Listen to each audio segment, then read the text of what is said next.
Somewhere over western Ukraine, January 9th, 2026, the night sky doesn't roar at first, it tears. A single streak of fire punches upward, bends across the horizon, and seconds later splits into multiple objects. Radar screens across Eastern Europe light up simultaneously. These are not cruise missiles, not drones, not Iskanders. These are something far more serious. Explosions ripple across targets near Lviv, less than 40 miles from Poland's border, NATO's eastern frontier. Hours later, Moscow confirms it. Russia has fired the nuclear-capable Oreshnik intermediate-range ballistic missile in combat for only the second time since the war began. Kyiv calls it terror. Europe calls it escalation. NATO calls emergency consultations.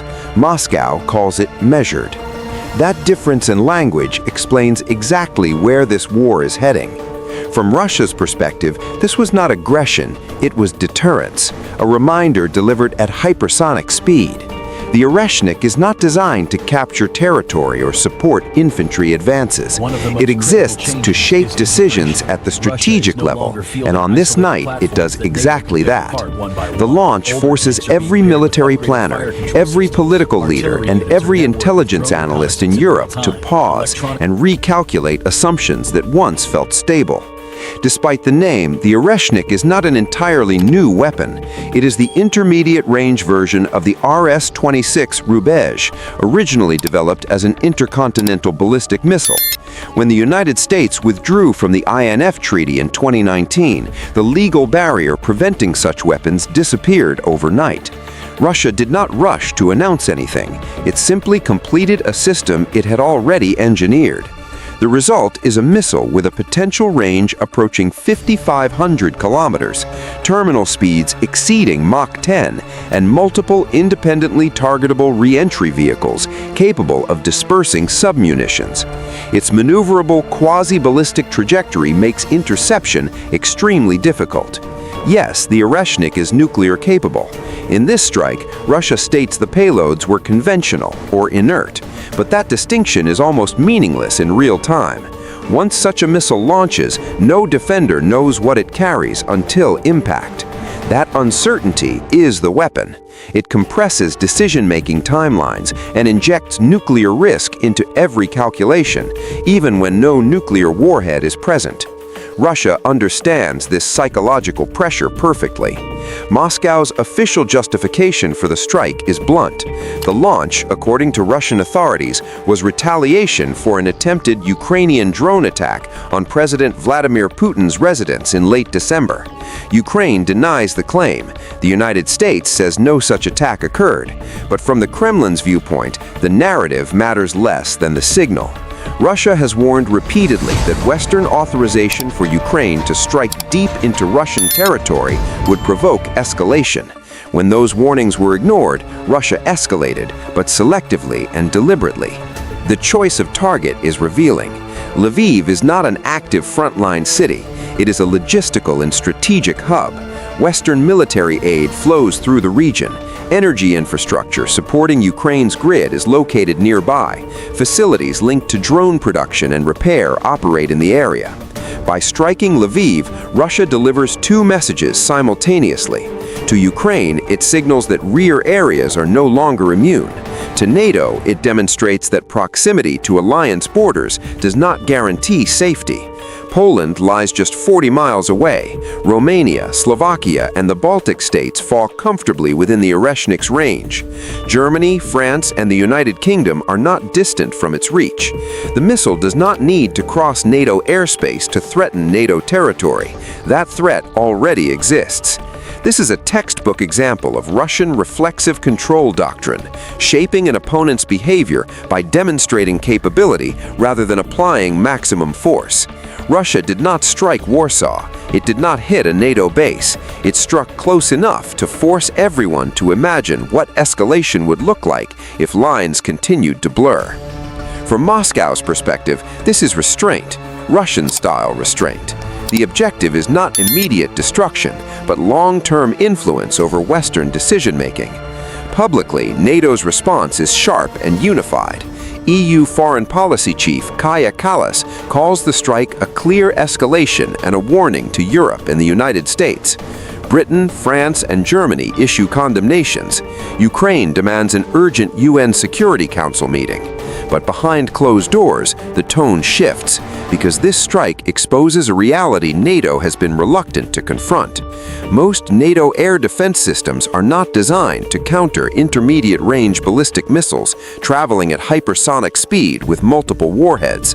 Patriot systems are optimized for aircraft and shorter-range ballistic threats.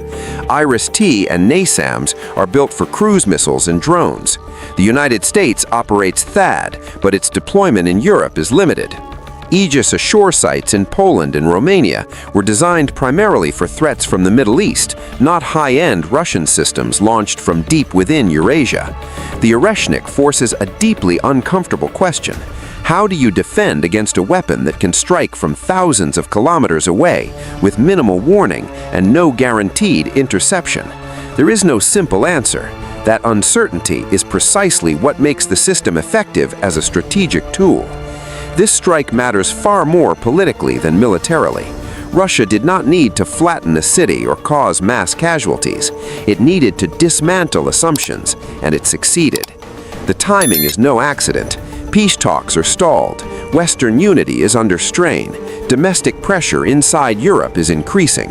By demonstrating escalation dominance now, Russia reshapes the negotiating environment before diplomacy resumes in earnest.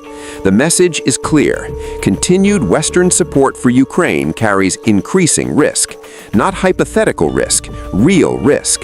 That does not mean Russia wants nuclear war. It means Russia wants leverage, and the Arashnik provides it. The system is not mass-produced. Each missile is expensive and strategically valuable, but it does not need to be used often. It only needs to be used once, at the right time, in the right place, to change the calculus. For Ukraine, the immediate impact is operational. Air defense assets must now be spread thinner. Western regions demand protection. Energy infrastructure requires increased security. Logistics routes face greater vulnerability. For NATO, the impact is strategic. Decades-old planning assumptions suddenly feel fragile. And for the rest of the world, the implication is unmistakable. Escalation control is no longer uncontested.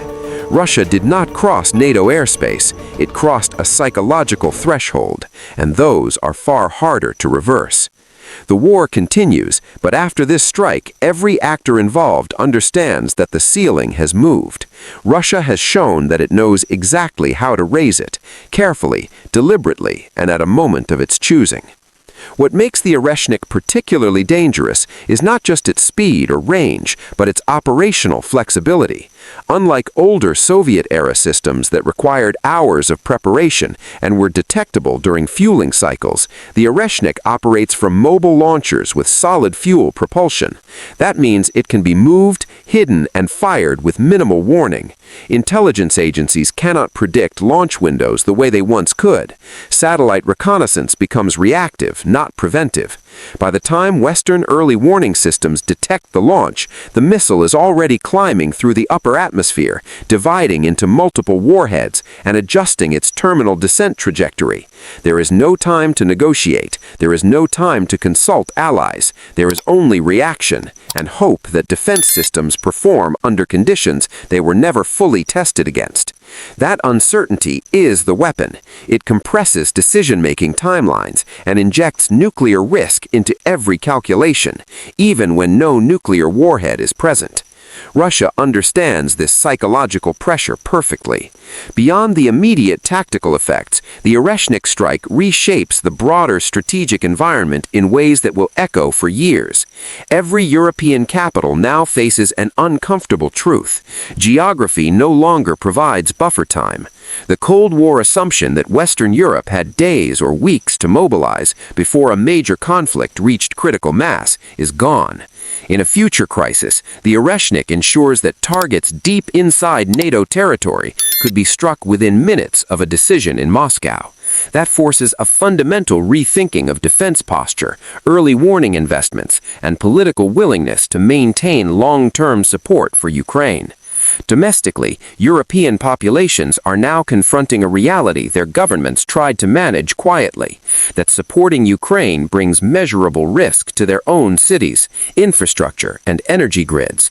Russia does not need to win the information war with propaganda. It can win it with physics. Every Oreshnik launch is a reminder that escalation is not symmetrical, that NATO's conventional superiority does not eliminate vulnerability, and the war in Ukraine is not confined to Ukrainian soil. This is the strategic leverage Moscow has been building toward since 2022, and on January 9, 2026, it demonstrated that leverage with absolute clarity. If you want daily breakdowns of the weapons that actually decide wars, smash that subscribe button and hit the bell right now. New drop every single day.